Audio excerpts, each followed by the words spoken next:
Hey, where are you going, bro? Hey, bro. From my face, where are you going? Hey, I'm joking. What's up? What's going on? Today we're going to talk about the point of reference of the black directors, not only because it's black, but because it's talking about black people. Is the first one to take a stand and talk straightly without any kind of gates about this kind of topics. I'm talking about the gangsta man, yes, Spike Lee, my brand, yeah, bro. Where my face, bro? Where my face? Firstly, biography. Why don't Skinny Spike? Well, it's not his real name. His real name is Shelton Jackson, and the man dubbed in Spike. Why? Because Spike was teen as well, was a rebel soul. And so yeah, with that gangsta soul, black soul inside of his own, and the mom said, yeah, well, you're brave, you're strong, you're tough, so you're Spike. You're a turd in the flesh, man. The great Spike was born in Atlanta, yeah, Black City in Georgia. But he moved to Brooklyn when he was young with the parents. The book that influenced him the most was Malcolm X. Trivial, I want to say. He dropped out of school to go to the Morehouse College, that is like the most important Afro-American school in the US at that time. Started to make a lot of things involving in that kind of environment with all black people that try to be straight with their rights in a period where black people are still in a balanced situation than the white people. You know, there's that kind of a social imbalance. I was interested in general about the arts, but in 1975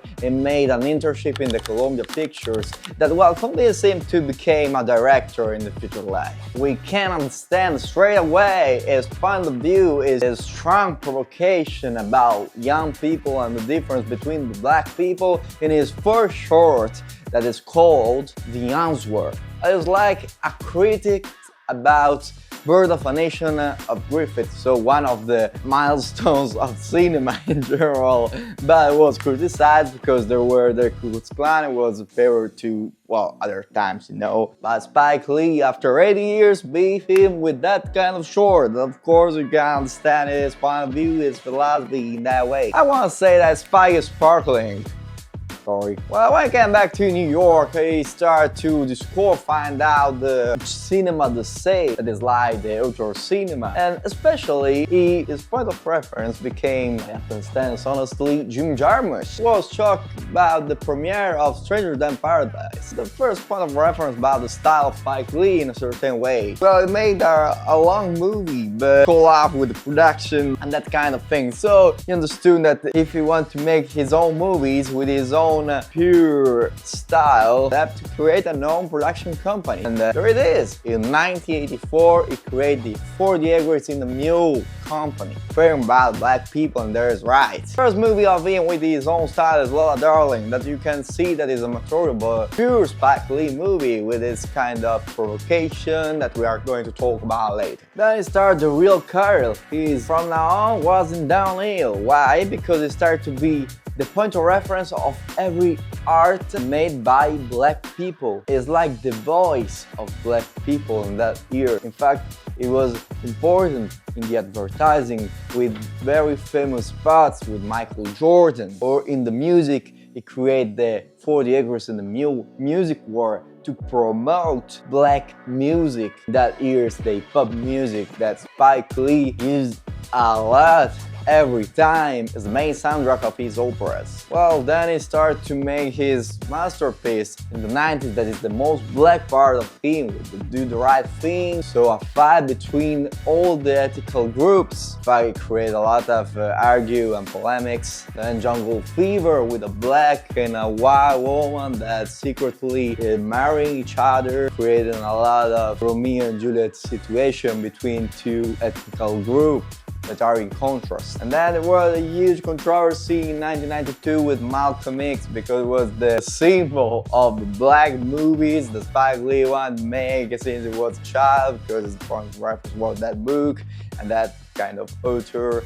And so what they made he hadn't enough money to fund the movie. It was funded by all the black important people: Morgan Freeman, Michael Jordan, Michael Jackson, every black community alike together to promote it, to fund that movie. It was really important for the black community of the recent years, that kind of approach. Well, then he carried on the 90s with other movies like Crooklyn, Crookers, That's on the Road, while the 2000s is another chapter of his career, with not only black movies but talking about the outcast with his downhill, but also prose with his humanity, and you have to empathize with them. So that kind of a relationship with a more melancholical movie, less laughing, but more human. Everyone can understand that situation.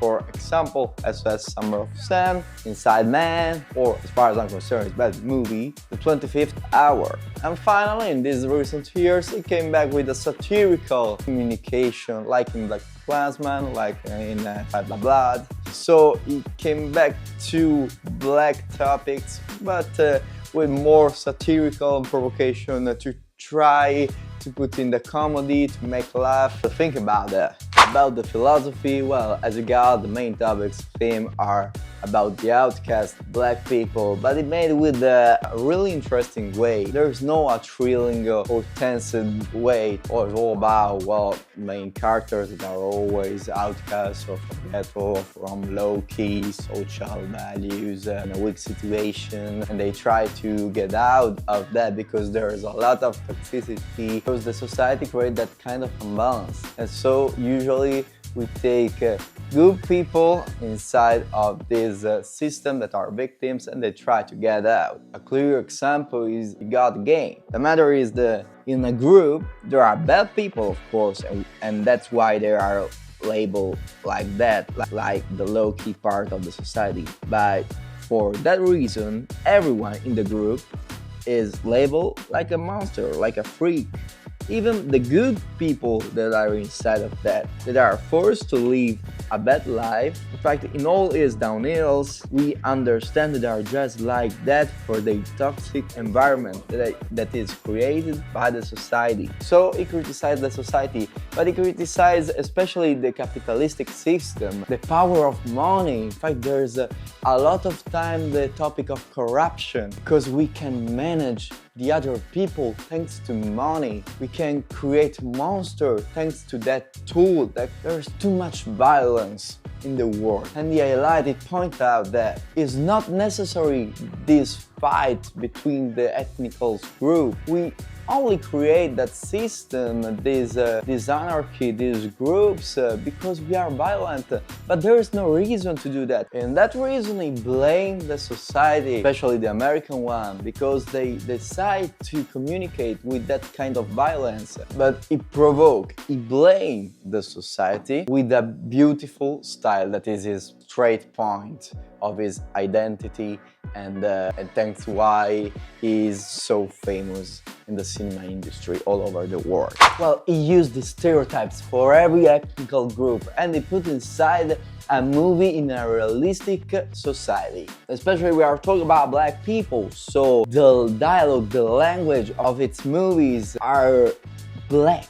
And it's the first time in history that a black person had so much power to create these so famous movie that are unique style at the time. So black music, black dialogue that are unease to the people. The other point that is very revolutionary was the move of the camera, the style.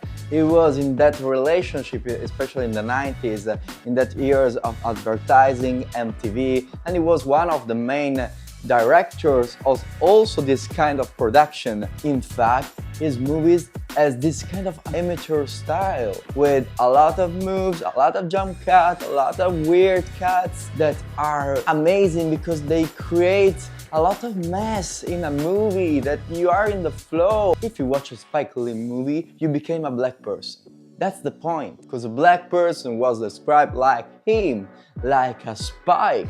person, sparkling one, with a lot of cons and a lot of pros that you have to handle in a society. But why people are frightened by the black people? Because they are talented. They continue to compare, for instance, in the sport, yeah, basket is only about black people because they're the best in the world. The NFL, they arrive a lot of black people in the sport, and the white cannot accept that point, while Spike Lee delved into it without any hesitation. There's a lot of hyper-realistic style, like with the triangular direction shots and the hyper-realistic and narrow shot, very close to the camera sometimes, but not to see the details, to be very close to you with my words. There's always a famous Pekingese movies that is work like to put an actor on the cart of the camera, giving a sensorial effect. And for the fact that they use a lot of stereotypical point in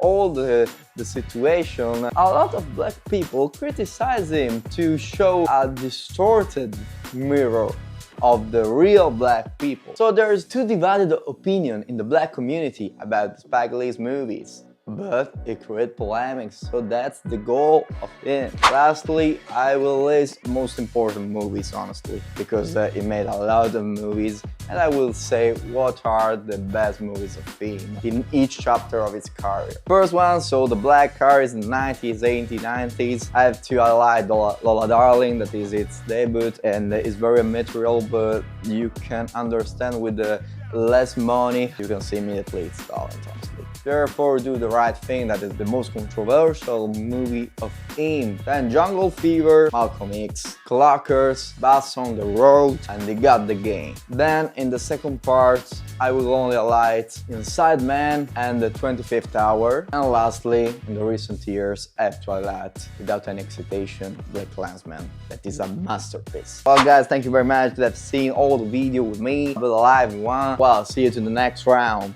See you guys.